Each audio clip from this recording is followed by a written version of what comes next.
In 1943, a 14-minute film shot in a Los Angeles home for practically nothing would leave audiences baffled and critics debating its meaning for decades. Maya Deren and Alexander Hammond's Meshes of the Afternoon didn't just bend the rules of traditional storytelling, it obliterated them, creating something that felt more like a waking nightmare than conventional cinema. Deren starred as the central figure, wandering through her own home in a seemingly endless loop of psychological unease. The film's most haunting image? A cloaked figure with a mirror for a face drifting through scenes that repeated with subtle, disquieting changes. Each cycle revealed new elements. A knife on a table, a key that wouldn't turn, stairs that led nowhere. What unsettled viewers wasn't just the fragmented narrative, but how Deren blurred the boundary between filmmaker and subject. She wasn't merely directing a story, she was embodying it, crafting an intimate psychological portrait that felt both voyeuristic and deeply internal. The film's surreal tone came from simple yet effective techniques, mirrors, shadows, and precise camera work, proving that innovation didn't require a studio budget. Its influence extended far beyond experimental circles. David Lynch later cited Meshes of the Afternoon as a major inspiration for his surrealist style. Some argue that Deren's exploration of fractured identity and looping motifs helped shape the language of psychological horror. Shot entirely in her own home, the short film turned domestic space into a dreamscape of the subconscious, leaving viewers unsure of what was real and what existed only in the protagonist's mind. The Saragossa manuscript remains one of cinema's most confounding achievements, a Polish epic that left audiences bewildered in 1965. Adapted from Jan Potocki's 1815 novel into a narrative so intricate that even seasoned cinephiles struggled to keep up. The film unfolds as a series of stories within stories, each tale spiraling into another like a hall of mirrors. Characters begin one narrative only to veer into entirely new ones, creating a structure so complex that has reportedly used color-coded charts to track the timeline. While the original Polish version ran nearly 3 hours, most international audiences only saw truncated cuts until a full restoration decades later. Critics were sharply divided. Some hailed it as a surrealist triumph that expanded the boundaries of cinematic storytelling, while others dismissed it as incoherent and self-indulgent. Its unconventional structure also drew scrutiny from Eastern European authorities, who were wary of its subversive tone and narrative ambiguity. Over time, the film gained a cult following. Martin Scorsese championed its restoration, and Jerry Garcia of the Grateful Dead reportedly screened it repeatedly for the band, captivated by its dreamlike quality.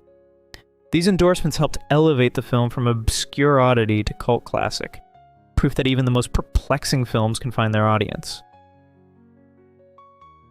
In 1962, Orson Welles declared The Trial his greatest cinematic work, an adaptation so disorienting that audiences left theaters in a daze. Based on Franz Kafka's novel, the film follows Joseph K., played by Anthony Perkins, as he navigates a bureaucratic nightmare that defies logic. Welles transformed the abandoned Gare d'Orsay train station in Paris into a haunting maze of concrete and shadows. The decaying grandeur of the location mirrored Kafka's vision of institutional dread, with critics noting how the setting itself became a character in the film.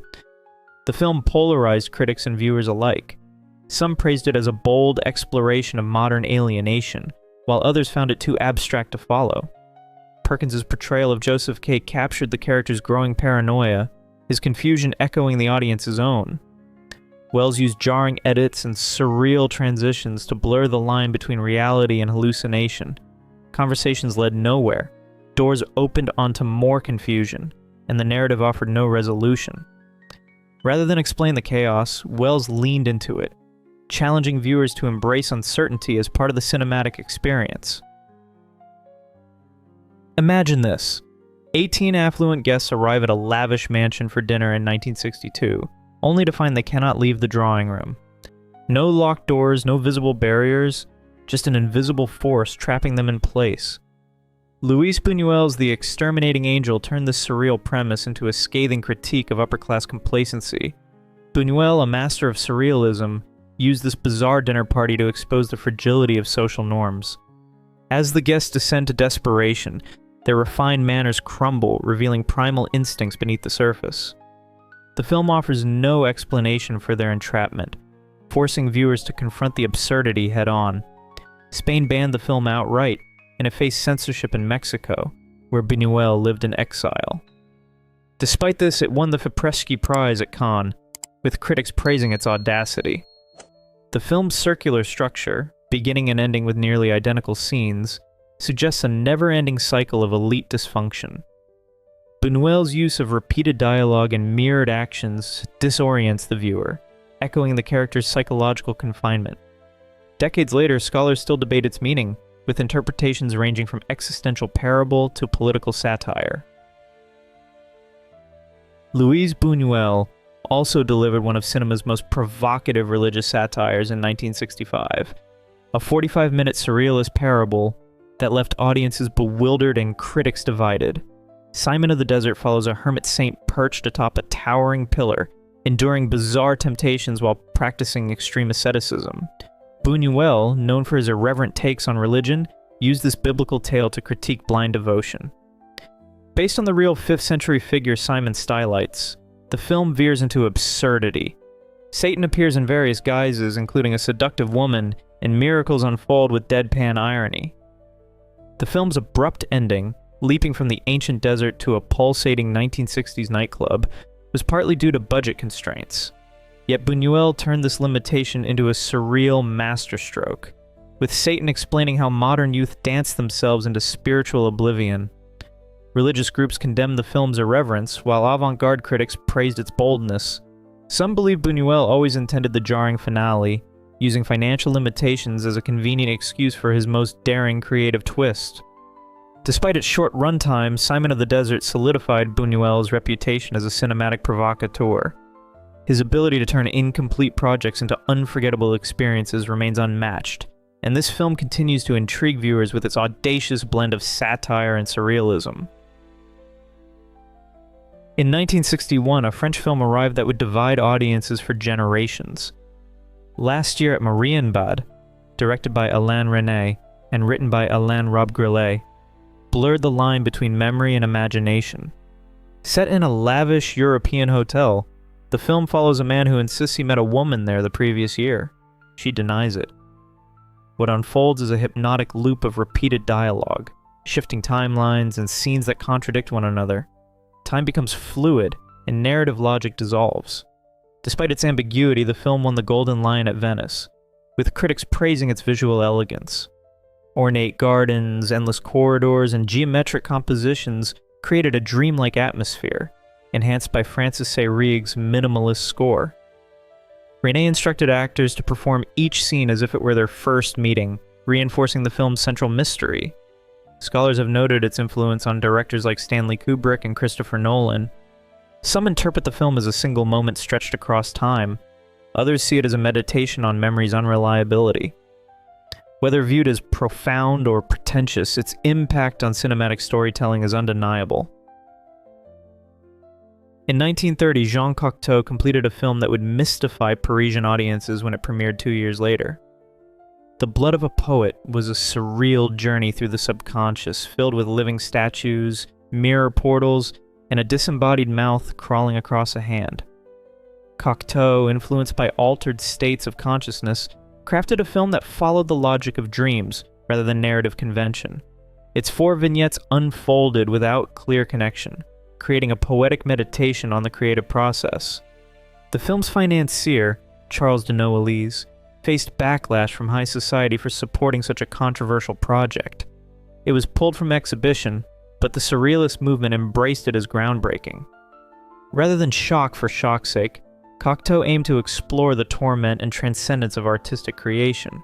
His imagery helped define cinematic surrealism, influencing generations of filmmakers. The 1960 film The Testament of Orpheus, another work of Jean Cocteau, stands as cinema's most bewildering farewell letter, a surrealist reverie that left audiences perplexed and critics sharply divided. The French polymath cast himself as the wandering protagonist, drifting through a dreamscape where living statues speak in riddles and mythological figures appear without warning. The film's cameos read like a cultural hall of fame. Pablo Picasso appears as himself, sketching on screen, while Yul Brynner dons judicial robes in a symbolic role. These figures weren't just guest stars.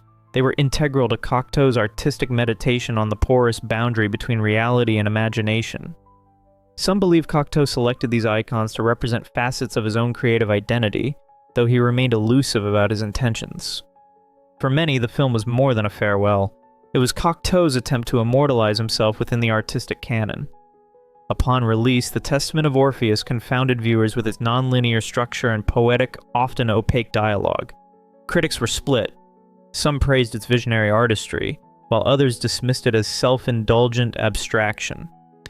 Cocteau filled the film with symbolic imagery and visual riddles, treating each frame like a canvas. Mirrors, blooming flowers, and characters stepping in and out of paintings created a cinematic tapestry that defied traditional storytelling. Today, the film is hailed as a landmark of experimental cinema, inspiring generations of surrealist filmmakers who followed Cocteau's audacious path. In 1966, Hiroshi Teshigahara delivered a film that defied categorization. The Face of Another wasn't just a psychological thriller. It was a chilling meditation on identity and alienation. Adapted from Kobo Abe's novel, the story follows a man disfigured in an industrial accident who receives a lifelike mask. What begins as a second chance quickly devolves into a crisis of self. As he adopts a new face, he begins to lose a sense of who he truly is. Teshigahara's direction created a sterile, unsettling atmosphere. Faceless mannequins and clinical settings emphasize the protagonist's emotional detachment. The film's visual language, cold, precise, and haunting, reflected post-war Japan's struggle with identity and modernization. Tatsuya Nakadai's performance as the masked man was a masterclass in subtlety. His descent into paranoia and moral ambiguity left audiences deeply disturbed. The film's ambiguity, was it horror, drama, or something else entirely, only added to its mystique. Recognized with a Golden Lion nomination at the Venice Film Festival, The Face of Another remains a landmark in psychological cinema. Its exploration of appearance versus essence continues to resonate, challenging viewers to consider where identity truly resides. In 1962, Timothy Carey unleashed a film that defied every cinematic convention. The World's Greatest Sinner was a chaotic blend of rock music, religious satire, and raw ambition that left audiences stunned and distributors uninterested. Carey wrote, directed, and starred as Clarence Hilliard, an insurance salesman turned self-declared deity. His transformation into God Hilliard, preaching through rock and roll, was both absurd and oddly prophetic. His performance teetered between brilliance and madness, leaving viewers unsure whether to laugh or recoil. The film's soundtrack, composed by a young Frank Zappa, added to its anarchic energy. Zappa's experimental score matched Carey's unfiltered vision, creating a sensory experience that mainstream Hollywood couldn't digest. Distributors rejected the film for its erratic editing and confrontational themes. Some believe Carey intentionally made it unmarketable, prioritizing artistic freedom over commercial appeal. Yet the film found a second life underground. Cinephiles embraced its rawness and defiance, seeing it as a precursor to the counterculture movement. Carey's uncompromising weirdness turned what could have been a forgotten oddity into a cult legend. In 1959, Ed Wood released a film so bizarre it would later be dubbed the worst movie ever made. Plan 9 from Outer Space tells the story of aliens resurrecting the dead to prevent humanity from destroying itself. The logic? If people won't listen to reason, maybe they'll listen to zombies. The production was a patchwork of improvisation. After Bela Lugosi's death, Wood used his wife's chiropractor as a stand-in, hiding his face behind a cape. The height difference was glaring.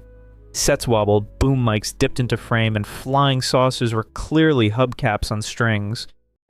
Despite, or perhaps because of, its flaws, the film gained a cult following. Wood's unwavering belief in his vision gave the film a strange sincerity. What began as a critical disaster became a beloved oddity, celebrated for its earnestness and unintentional surrealism. Plan 9 stands as a testament to the enduring charm of cinematic failure. Its legacy proves that passion can sometimes outshine polish. In 1961, audiences entered theaters expecting a monster flick and exited in a state of confusion. The Beast of Yucca Flats starred Tor Johnson, a former wrestler turned actor, portraying a Soviet scientist transformed into a radioactive creature after nuclear testing in the Nevada desert, a premise ripe for B-movie thrills. Instead, director Coleman Francis delivered a film that defied cinematic norms. Dialogue was nearly absent, replaced by a disjointed narrator offering cryptic lines like, "Flag on the moon, how did it get there?" Scenes unfolded with little coherence, and technical limitations forced nearly all dialogue to be dubbed in post-production, creating a surreal disconnect. Filmed on a shoestring budget in the Nevada desert, the production faced constant hurdles. Johnson's monster makeup consisted of little more than glued-on hair, and the plot meandered through unrelated events, a family road trip, random violence, and inexplicable detours. Some suggest Francis intended the film's surreal tone as commentary on Cold War paranoia, though most evidence points to inexperience and financial constraints. Regardless, the film's odd narration and fragmented structure earned it a cult following among midnight movie fans. What began as a cautionary tale about nuclear fallout became a cinematic oddity that continues to mystify audiences decades later. Mario Bava's 1960 gothic horror film La Maschera del Demonio, released in the US as Black Sunday, emerged as one of Italian cinema's most haunting entries, unsettling viewers with its eerie blend of ancient curses and Baroque visuals. Rather than reinventing horror, Bava elevated it through atmosphere and style. Barbara Steele's dual role as the vengeful witch Asa and her innocent descendant Katia became the film's emotional core. Her intense gaze and spectral presence created a chilling duality that blurred the line between good and evil. Censors in the US and UK removed several scenes, including the infamous spiked mass sequence and moments deemed too provocative for the era. These edits only heightened the film's mystique, turning it into a sought-after artifact among horror aficionados. Bava's mastery of lighting and composition influenced a generation of filmmakers. His ability to craft a uniquely European horror aesthetic helped establish Italian Gothic cinema as a distinct and influential force. What began as a controversial release evolved into a genre-defining classic. If you've enjoyed this video, please leave a like and comment. Also consider subscribing and hitting the notification bell to get notified of our new videos each week. Thanks for watching.